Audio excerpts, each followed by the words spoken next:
Hey everyone, welcome back to another Saturn day.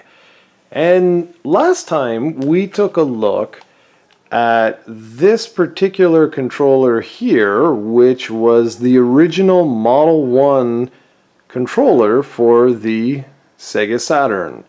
You can see that it fits comfortably in my hands. I was never a big fan of these because they didn't really move much. But I mean, it was a decent controller. It did what needed to be done.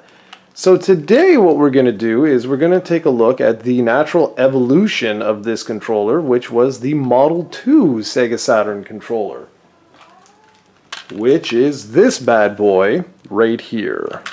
Now, what's interesting with this design is sort of the history behind it. You see, this was the actual launch controller over in Japan. This was the only controller that the SEGA Saturn had for Japanese markets, all the way up until they made the 3D controller or 3D control pad, which I will show you guys in another video. So, as you can see right away, just from this angle, you can see that they remodeled our controller for the North American launch model. They made it just slightly bulkier. It's slightly bigger, like on the sides. If we take a look here, you can see the way that this one is designed, where it goes in here, making these pads kind of thicker, and they do feel really nice. Why they did this though with the left and right buttons, I'll never know. So let's go ahead and take a really good look at this SEGA Saturn controller. So this was the Model 2 controller for us. I believe, if I'm not mistaken, it was released alongside the remodel of the SEGA Saturn in North America. I bought mine, obviously, individually years late. Well, not years later, but as soon as it was available, I picked it up. And this remains my favorite SEGA Saturn controller. It is absolutely awesome. It is the famous boomerang. Now you'll notice with these buttons, your fingers very nicely can go and click these. You'll also notice if I come in here, I don't know what the hell that is. It looks like a resync button that says stop, and I believe this one is like fast forward. I don't know if you can really see that.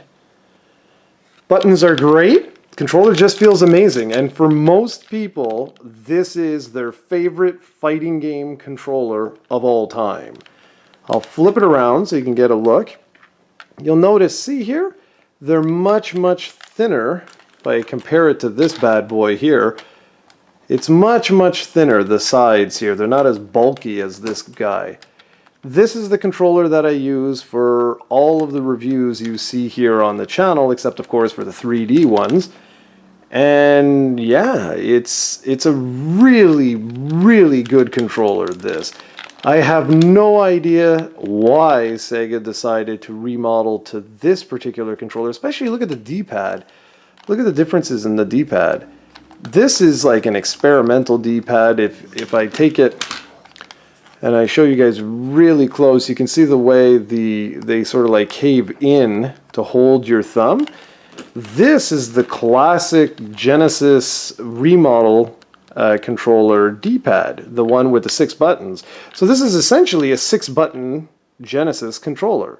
I know I said in the other one, I don't know why they made the buttons smaller on this one, but they made the button smaller on this one too, and it's fine. It works great. You can easily press both of them at the same time to pull off special moves in fighters.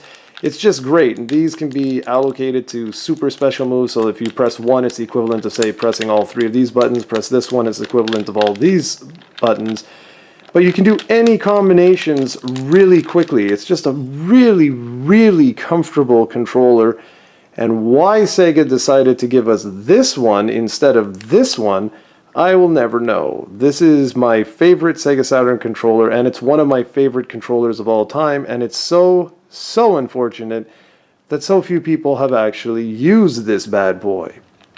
Almost all of the fight pads that are on the market today are modeled after this controller, and it's such a shame that the Saturn didn't have a better life, because more people should have experienced this fantastic controller. So the next time, and I think I'm going to do it next week, let's wrap this series up. We're going to take a look at the 3D control pad, which was the natural evolution of these two. So there should be another controller over there, and we'll cover that next week. For now, if you can get your hands on this controller, they even have this with a USB out. They have it for, like, yeah, for pretty much even modern day consoles. You can still purchase this controller that will work with all the fighting games, well, 2D fighting games. Alright guys, so that's pretty much it. That's a look at the Model 2 SEGA Saturn controller, obviously for the SEGA Saturn. And next week we will look at the 3D control pad.